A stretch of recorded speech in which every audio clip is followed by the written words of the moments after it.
Hello friends, welcome back to my YouTube channel कहानियाँ। तो आज मैं हीरा मंडी का सेकंड पार्ट को लेकर आई हूँ।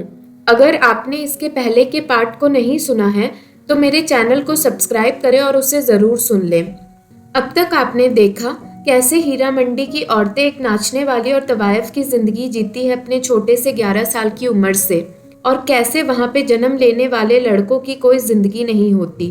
पर उसके बावजूद नसीम का बेटा शानवाज अपने खोज की तलाश में आगे बढ़ खुद को काबिल बनाने कोशिश कर रहा था। तो बढ़ते हैं आगे की कहानी की तरफ। शानवाज अब लाइब्रेरी जाकर किताबें भी पढ़ने लगा था और अब उसने सारी चीजों को एक कलाकार की नजर से देखना शुरू कर दिया था, उनके रंगों और जज्बात को महसूस करते हुए। वैसे तो मुगलों ने लाहौर शहर में बहुत कुछ बनाया था, पर पाकिस्तान उस मुगल खूबसूरती की हिफाजत करने में नाकामयाब था। उनमें से एक वजीर खान मस्जिद था। वो जगह जगह अब बस इन पुराने खूबसूरती के खोज में लगा रहता था। एक दिन वो नेशनल म्यूजियम भी गया था। वहाँ पे लगी चित्रकारी की तस्वीरों को देख उसे महसूस हुआ उसका काम अलग और असली था। उसे लगा उसकी भी कोई जगह है इस चित्रकारी की दुनिया में, पर कैसे अभी उसे पता नहीं था। इधर शानवाज की तीसरी बेटी रमी का जन्म हो गया था और अब तक मोहल्ले की औरतें जो उसका मजाक उड़ाती थी, अब शानवाज की काबिलियत पे भरोसा करने लगी थी। अब सब चाहती थी शानवाज उनको तस्वीरों में उतार दे। वो अब इन नाचने वालियों को सुनना और अपने पेंटिंग में उतारना पसंद करता था। वो सोचता था वह जितना ज्यादा इनके पीछे की कहानियों को जानेगा, उसकी कला में उतनी सच्चाई आएगी।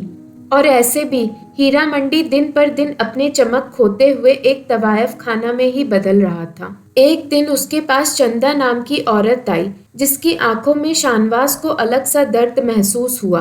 बहुत सारे मुलाकातों के बाद उसने शानवाज को बताया कैसे उसके पिता के मौत के बाद उसकी माँ का दूसरा निकाह एक तवायफों चलाने वाली के घर में हुआ, जिसने चंदा को जन्म से उसकी माँ से अलग कर दिया था और तवायफों को बाजार में बदलती परिस्थितियों के हिसाब से तैयार करते हुए चंदा को इंग्लिश की पढ़ाई का ज्ञान दिया ताकि वो बाजार के बदलाव में आगे बढ़ पाए। पर यही पढ़ाई ने चंदा की आंखें खोल दी थी। वो शाही मोहल्ले और इस जिंदगी के सच को जान गई थी और उसने खुद को यहाँ शामिल करने से इनकार कर दिया। अब तक चंदा, जिसे पता भी नहीं था उसकी असली माँ कौन है, उसकी माँ और उसके 7 भाई बहन की मौत की धमकी देते हुए उसकी दादी ने जबरदस्ती चंदा को इस दलदल में ढकेल दिया था। हर कहानी में अपना एक दर्द छुपा होता है, पर यह कहानी शानवाज को छू गई थी। उसकी बेटी आयशा अब बड़ी हो रही थी। नसीम ऐसे भी अपने धंधे में कमाई ना होने की वजह से चिड़चिड़ाई हुई थी और नसीम को अपना भाव कम करते हुए अब बेकार से बेकार मर्दों के साथ अपना वक्त गुजारना पड़ता था। और नसीम किसी तरह से भी यह चाहती थी आयशा हीरा मंडी की सबसे जानी मानी और पैसे वाली नाचने वाली बन जाए। उसने आयशा की भी कला को निखारने और आयशा को सब सिखाने सारी सुविधाएं दे रखी थी। आयशा स्कूल भी जाती थी। ठीक लैला की तरह आयशा को इस धंधे के लिए कोई आपत्ति नहीं लगती थी और उसमें भी वही सारी अदाएं थी। आयशा का हीरा मंडी के मंच पर नाचने का सोच ही शानवाज की नींदें उड़ा देता था। वो डरता था कहीं आयशा के साथ भी वही ना हो जो लैला के साथ हुआ, और वह चाह कर भी खुद को आयशा से नजर मिलाने की हिम्मत नहीं ला पाता था। आयशा भी अपने पिता के रूखापन को समझती थी जब वो अपने पिता को उसकी 2 बहन के साथ देखती, पर वह खुद के चेहरे के पीछे छुपे राज और लैला के बारे में कुछ भी नहीं जानती थी। शानवाज तकलीफ में रहकर भी मजबूर था। हीरा मंडी में औरतों की ही चलती थी। अब तक वो सही से पैसे भी नहीं कमाता था कि वो सब बदल पाए, और अब तक सना को उसका चौथा बच्चा भी होने वाला था। हीरा मंडी की औरतों की जिंदगी के अपने मुश्किलात कम नहीं थे कि उन्हें नेताओं से भी मुश्किलात झेलनी पड़ती थी। इंडिया पाकिस्तान जो एक साथ अलग हुआ था, पर तरक्की के दौर में एक दूसरे से बहुत अलग था। इंडिया जिसने अपना कॉन्स्टिट्यूशन भी बनाने में कामयाबी हासिल कर ली थी, पाकिस्तान सही से एक नेता को भी देश चलाने खड़ा नहीं कर पाया था। शानवाज जफर के साथ मिलकर इन औरतों को इज्जत की जिंदगी दिलाने की लड़ाई भी अब लड़ रहा था। शानवाज की चौथी बेटी नायका हो गई थी। और आयशा भी अब 11 साल की हो गई थी। यह तीसरी बार था नसीम ने लाल और सोने के रंग के शामियाने से अपने घर के आंगन को सजाया था, और अब लैला की तरह ही आयशा की भी आज हुस्ने बाजार की पहली रात थी। सना, जो इस बाजार की सच्चाई और गहराई को समझती भी नहीं थी, वो अपनी बेटी के नाचने वाली बनने के लिए बहुत गर्व महसूस कर रही थी। तेज बारिशों की रात थी। एक बार फिर रईसों की भीड़ उतर गई। देखते ही लोगों ने आयशा में लैला की छवि को पहचान लिया था। शानवाज को ना चाहते हुए भी नसीम के जिद ने इस उत्सव में शामिल कर दिया था। वही आंखें, वही अदाएं। शानवाज यह देख सब सह नहीं पाया और रोते हुए अपने कमरे में बेहोश जा गिरा। दूसरे दिन नसीम के चेहरे की मुस्कुराहट में पिछले रात की जीत की खुशी गूंज रही थी। देश में नफरत की आग कम थी कि एक और नफरत की आग ने उसकी चचेरी बहन सुरमा को जला दिया था। सुरमा का एक प्रेमी था। सुरमा की ना को वो सुन नहीं पाया और उस प्रेमी ने सुरमा के चेहरे पर एसिड फेंककर उसका चेहरा ही छीन लिया था। क्या औरतों की जिंदगी की इतनी ही कम कीमत होती है जो यह सस्ते से बिकने वाले चीज को कोई आसानी से उन पे फेंक उनकी पूरी जिंदगी जहन्नम बना सकता था। सब जानते थे कि वो दरिंदा कौन है जिसने ऐसी हरकत की। यहाँ तक कि सुरमा भी जानती थी, पर ये शाही मोहल्ले की औरतें कभी अपने मुंह खोलने या उसके खिलाफ आवाज उठाने वाली नहीं थी। डॉक्टर ने बोल दिया था कि प्लास्टिक सर्जरी कराने के बाद भी ज्यादा कुछ नहीं बदलेगा। वो लोग सुरमा को उसके पहले की खूबसूरती कभी नहीं लौटा पाएंगे। इस दहशत ने शानवाज को झंझोर कर रख दिया था। वह घर लौटा सुरमा की तस्वीर अपने पेंटिंग्स में खोजने लगा। अभी के सुरमा के चेहरे ने मानो शानवाज के जहन से उसकी खूबसूरती को ही भुला दिया था। उसने सोचा, क्या वो इन तस्वीरों को बेच इनके पैसों से सुरमा की मदद कर सकता है? पर फिर कौन था जो शाही मोहल्ले की औरतों की तस्वीर पर पैसा लगाता? और उसके रंग भी तो महंगे वाले नहीं थे जो लोग उन रंगों से बने तस्वीरों को खरीदते। इस हादसे ने उसे एक और खौफ दे दिया था, और वो खौफ उसकी खूबसूरत और लोगों की चाहत आयशा पर ऐसे हमले होने का डर का था। नसीम भी अब आयशा की सुरक्षा को लेकर पूरा एहतियात बरतने लगी थी, और उसने अपने लोगों को समझा दिया था कि किसी को भी आयशा के करीब ना आने दे। पाकिस्तान मुगलों से मिली एक भी खूबसूरती की हिफाजत नहीं कर पा रहा था। यही सोच शानवाज को इधर उधर घूमने मजबूर करती थी। वो नेशनल म्यूजियम भी जाकर हमेशा सोचता उसकी तस्वीरें इस म्यूजियम की दीवारों को जान दे सकती है। तभी एक दिन उसने एक प्रसिद्ध कलाकार और पेंटर खालिद इकबाल के एग्जीबिशन के बारे में सुना और उसे देखने वहां चला गया। वहां उसकी मुलाकात खुद खालिद इकबाल से हुई, जिनसे लड़खड़ाते हुए शानवाज ने अपनी पेंटिंग्स देखने की दरखास्त की, और इकबाल साहब ने मानते हुए उसके प्रस्ताव को स्वीकार कर लिया था। खालिद इकबाल ने अपना वादा पूरा करते हुए शानवाज के घर उसकी पेंटिंग्स को देखने अपनी मौजूदगी दी। इकबाल साहब इतना ज्यादा प्रभावित थे शानवाज की पेंटिंग से कि उन्होंने उसे अलहमारा में एग्जीबिशन लगाने की इजाजत दिलवा दी, और अपने प्रोफेसर की कुर्सी जो Lahore national college of arts में थी उसके लिए शानवाज का नाम भी दे दिया। शानवाज को प्रोफेसर की सीट मिल गई थी और अलहमारा में उसका पहला एग्जीबिशन भी लग गया था। शानवाज की तस्वीरें किसी भी तरह से मर्दों को हीरा मंडी की औरतों के प्रति उकसाने वाली नहीं थी, बल्कि यह पूरी तरह से उनके असीम दुख, निराशा और उन औरतों पे गुजरे तकलीफ की थी। उसके बावजूद अलहमारा की कमेटी शानवाज को उसकी सारी पेंटिंग्स लगाने की इजाजत नहीं दे रही थी। शानवाज, जो खुद ही पहले से अपनी पेंटिंग्स की छटाई कर लाया था, वो और 9 पेंटिंग्स को हटाने की बात बिल्कुल नहीं सह पा रहा था, और इस गर्मा गर्मी में उसके एग्जीबिशन को कैंसिल कर दिया था। पर शानवाज हार ना मानते हुए उसी दिन अपने पेंटिंग्स को वहीं अलहमारा के बाहरी दीवार पर लगा दिया, और प्रेस में हीरा मंडी और उसकी चित्रकारी को एक बड़ी कवरेज मिल गई थी।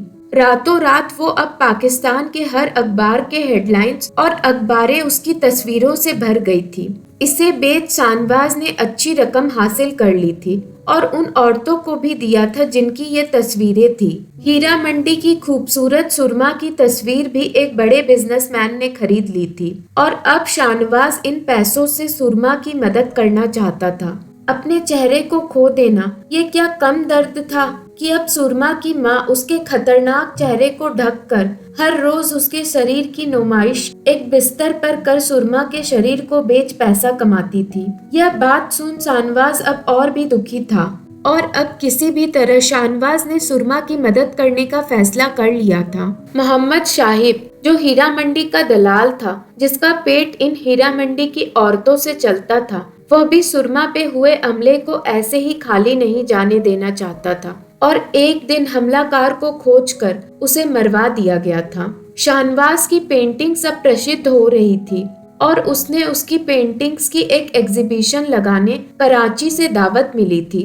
शाहनवाज ने प्लेन से जाने से इनकार कर रास्ते से जाने का चुनाव किया। वो इकबाल साहब की तस्वीरें में उतरी कराची की खूबसूरती को पहली बार अपनी नजरों से महसूस करना चाहता था। लेक मंचार, शहवाने शरीफ, इंडस रिवर, सबके खूबसूरती को महसूस कर शेरटन में शाहनवाज पहुंचा। आज तक जमीन पे लगे बिस्तर पर सोने वाला ये होटल की खूबसूरती कमरे, जगह जगह आईने, बाथटब देखकर पूरा चौंक गया था। यह शाम रईसों के लिए सजाई गई थी, जहां कराची शहर के बड़े बड़े अमीर शाहनवाज की पेंटिंग्स को देखने आने वाले थे। औरतों गहने से लदी और मर्दे पूरे सूट बूट में सजकर आए थे। शाहनवाज को खुद को सलवार कमीज में देखकर एक बार फिर उसकी सच्चाई यानी एक तवायफ के बेटे होने का एहसास हुआ। पर यह लोग अलग थे। सब हाथ आगे कर शाहनवाज से हाथ मिला रहे थे और उसकी तारीफ से पूरा कमरा भर गया था। एग्जीबिशन में ज्यादा बिक्री तो नहीं हुई, पर उसे पहचान, नाम और तारीफ मिली। अब सना अपने 5वें बच्चे के साथ पेट से थी। शाहनवाज चाहता था इस बार उसे अब लड़का हो। शाहनवाज की परिस्थितियां सुधरने की वजह से अब आयशा के अलावा उसकी 3 बेटियां अच्छे स्कूल में जाने लगी थी। शाहनवाज को गम था वो आयशा और नसीम को इस दरिंदगी भरे दुनिया से निकाल नहीं पाया। इधर एक मंत्री आसिफ सिद्दीकी जो कहता था वो हीरा मंडी की औरतों की परिस्थितियों को सुधारना चाहता है, पर जिसकी बातों पर शाहनवाज और मोहम्मद साहिब को बिल्कुल यकीन नहीं था, उस आसिफ की नजर आयशा पे पड़ गई थी। आसिफ आयशा की खूबसूरती में मगन हो गया था और अब दोनों के शामें साथ में गुजरते थे। शाहनवाज आयशा और आसिफ की नजदीकियां से बेखबर था और आसिफ का शाहनवाज को बुलावा भी शाहनवाज ने ठुकरा दिया था, क्योंकि वो कभी भी आसिफ की इज्जत नहीं करता था। नाम, पैसा, शोहरत, शाहनवाज को सब मिला था, पर वह अंदर से जल रहा था। वह कभी अपनी सच्चाई यानी एक तवायफ का बेटा को अपने आप से बदल नहीं सकता था। जुल्फिकर अली भुट्टो, जिनकी सियासत में तवायफों को अपने धंधे करने की थोड़ी आजादी मिली थी, उनके कार्यकाल अब खत्म हो चुका था और जनरल जिया उल हक ने पाकिस्तान पर अब अपना कब्जा जमा लिया था। जिया ने अलग अलग इल्जामों के तहत भुट्टो को जेल में डाल दिया और अब इस्लाम के नाम पर अपने रूढ़िवादी सोच को वो लोगों पे थोपने लगा और लोगों की आजादी छीनने लगा था। हीरा मंडी, शाही मोहल्ले जैसी गलियां को भी बंद करने का आदेश दे दिया गया था, पर मोहम्मद साहिब की आवाज और कोशिशों ने एक बार सरकार को चुप करा दिया गया था। साहिब ने लोगों से हीरा मंडी की औरतों से निकाह करने की मांग की थी और किसी के सामने न आने पर एक बार फिर शाही मोहल्ले को उसी तरह चलते रहने की आजादी मिल गई थी। जिया लोगों के साथ इंसानों नहीं बल्कि दरिंदों सा बर्ताव करता था। जिया ने कभी लेबरों की कदर नहीं करते हुए उन्हें मौत के मुंह में मरने छोड़ दिया था। रमजान के वक्त हर जगह फजर से मगरिब तक पानी बंद करा दिया और अपने ही नियम लगाता रहता था। शाहनवाज से उसकी नौकरी को छीन लिया गया था। जिया के सरकार के हिसाब से तस्वीर बनाना इस्लाम के खिलाफ था और इसलिए उसे प्रोफेसर पद से भी खारिज कर दिया गया था। शानवाज की आर्थिक परिस्थिति एक बार फिर खराब हो गई थी, पर कोई था जो पैसों की चादरों पे सो रहा था, और वो शानवाज की बेटी आयशा थी। आसिफ और आयशा में इतनी करीबियां बढ़ गई थी कि वो अब उस्ताद फतेह अली खान को आयशा के लिए गाने बुलाने लगा था। आयशा सबसे कामयाब नाचने वाली बन रही थी, जिसको फिल्मों से भी ऑफर आने लगी थी। पर नसीम अपने सोने के अंडे देने वाली मुर्गी को खुद से अलग नहीं करना चाहती थी। शानवाज को 5वां बच्चा हो गया था और इस बार भी बेटी थी। और नसीम के लिए यह बदकिस्मती थी कि एक नाचने वाली के घर में 5 बेटियां होने के बावजूद शानवाज की सोच ने 4 बेटियां को इस जिंदगी से दूर रखा था। सुरमा की मां की भी अब हालत खराब हो चुकी थी। शानवाज ने सुरमा को इलाज के लिए भेज दिया था और उसकी मां के पास अब पैसे कमाने का कोई जरिया नहीं था, इसलिए उसे तिब्बी गली में जाकर बसना पड़ा। तिब्बी गली एक गरीबों से भरा गंदे रास्तों वाला गली था, जहाँ बूढ़ी तवायफें रहती थी और किसी तरह अपना बस गुजारा करती थी। सुरमा की मां नसीम से शानवाज की शिकायत लगाती और शानवाज को ही अपनी इस हालत का जिम्मेदार बताती थी। नसीम खुद भी उस गली में जाने से डरती थी। जिया के सरकार में लोग तवायफों को अपने साथ ले जाते थे और उनकी इज्जत लूट उन्हें रोड पर फेंक देते थे, पर इसके लिए आवाज उठाने वाला कोई नहीं था, क्योंकि जिया के नजर में यह औरत खुद अपने हालात की जिम्मेदार थी। शानवाज के पास अब पैसे खत्म हो रहे थे और उसने एक बार फिर अपने माँ के कमरे में जाकर उससे मदद मांगने का सोचा। नसीम शानवाज को ऐसे हालात में देखकर खुश थी, पर नसीम ने उसकी मदद ना करने का ठान लिया था। यह आखिरी बार था कि माँ बेटे में कुछ बातचीत हुई थी। जिया के राज में पाकिस्तान के लोगों की हालत बद से बदतर हो रही थी। यहाँ भ्रष्टाचार ये देश को खाता जा रहा था। अब कोई भी गैलरी शानवाज के पेंटिंग्स को लगाने तैयार नहीं थी और उसके घर पेंटिंग्स से भर गए थे। इसलिए उसने अपने घर के नीचे के 2 रूम की सफाई करते हुए उसे कुंदा का नाम दिया और अपने पेंटिंग्स को लगा के एक टी हाउस खोल दिया। यह लाहौर में जन्मा अलग सा टी हाउस था। शानवाज के नाम पे फतवा जारी कर दिया गया था और उसके कुंदा नाम के साइन बोर्ड को जला दिया गया था। शानवाज हार नहीं मानने वाला था। उसने अब और बड़ा बोर्ड लगाया, पर अब उसके बोर्ड के साथ उसकी पेंटिंग्स को भी जला दिया गया था। भुट्टो की बेटी बेनाजिर भुट्टो अब बड़ी हो गई थी। एक बार फिर अपने पिता की तरह उसने पाकिस्तान में फिर से खुशियां लाने की वादा कर खुद को पाकिस्तान के लिए कुर्बान करने का जिम्मा लेते हुए पाकिस्तान में वापस कदम रख लिया था। इकबाल पार्क में खड़े होके जिया को बाहर करने की पुकार लगाई, पर जिया चुप बैठने वाला थोड़ी था। उसने 14 अगस्त को 1000 लोगों की जान ले ली। शानवाज इस साल 49 साल का हो गया था। लैला के इंतकाल के इतने सालों बाद एक बार फिर शानवाज को हीरा मंडी की खूबसूरत एक 35 साल की नाचने वाली से प्यार हुआ। उस औरत का नाम सूर्या था। सूर्या 3 नाकाम शादियों की शिकार थी और अब जान चुकी थी हीरा मंडी की औरतों के लिए ना शादी है ना प्यार के कोई मायने हैं। नसीम की तरह ही सूर्या को भी अपनी बेटी की खूबसूरती पर भरोसा था और उसके बुढ़ापे का वो सहारा बनती। सूर्या 35 साल में 90 किलो से ज्यादा की थी, पर उसकी अदाएं और लचक लैला से कम नहीं थी। वो और शानवाज एक दूसरे के करीब आ गए थे और अब साथ वक्त बिताने लगे थे। सूर्या शानवाज की जिंदगी की पहली औरत थी जिसकी शानवाज ने एक अश्लील तस्वीर बनाई थी। सना को भी शानवाज की इस रिश्ते की सच्चाई पता थी, पर शानवाज सना को तकलीफ नहीं देना चाहता था, इसलिए शानवाज ने सूर्या से निकाह नहीं किया था। सूर्या का अकेलापन उसे नींद की दवाइयाँ और ड्रग्स लेने मजबूर कर देता था और एक दिन इन सब के ओवरडोज ने सूर्या की जान ले ली थी। अमेरिका टीवी क्रू NBC से शानवाज के इंटरव्यू लेने लोग आए थे। इतने सालों में शानवाज ने बाहर के देश में अपना नाम बना लिया था। जमील नाम का उसका एक बेटा भी हो गया था और अब उसकी परिस्थिति इतनी सुधर चुकी थी कि वो अपनी बेगम और बच्चों के नाम कुछ पैसे रखकर जा सकता था। शानवाज ने इंटरव्यू में बताया वो हमेशा से हीरा मंडी की औरतों को मुगलों के परंपरा कायम रखने का हक और इज्जत दिलाना चाहता था। वो लोगों को इनकी तस्वीर के जरिए इनके छुपे दुख और दर्द को दिखाना चाहता था, पर पाकिस्तान उसे हमेशा भला बुरा बताता रहता था। दिल ही दिल में शाहनवाज इन औरतों को दरिंदगी भरी दुनिया से बाहर निकालना चाहता था। शाहनवाज अब एक शाम नुसरत की महफिल में गया, जहां उसने अपनी बीती जिंदगी को याद किया, कैसे पाकिस्तान में खुदा के नाम पर उसे परेशान किया गया था, पर आज वो अपने अस्तित्व को लेके बिल्कुल भी शर्मिंदा नहीं था।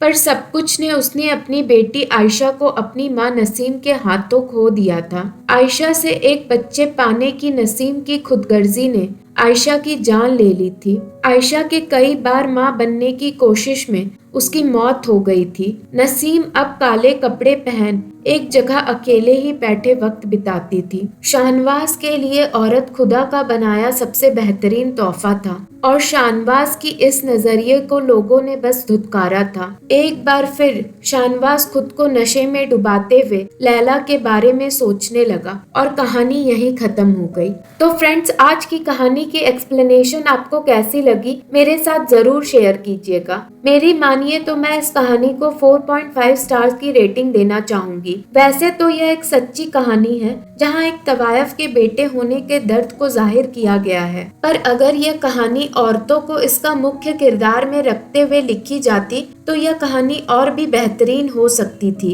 इस कहानी में हीरा मंडी के औरतों के साथ होने वाले जुर्म को जगह जगह पर दर्शाया भी गया है, पर फिर भी अगर यह कहानी की मुख्य किरदार औरतें होती तो बेहतर होता। तो फ्रेंड्स, अगर वीडियो पसंद आए तो इसे लाइक और शेयर करें, और कहानी सुनने का शौक रखते हैं तो मेरे चैनल को जरूर सब्सक्राइब करें। मिलते हैं नेक्स्ट वीडियो के साथ, तब तक के लिए goodbye and take care friends.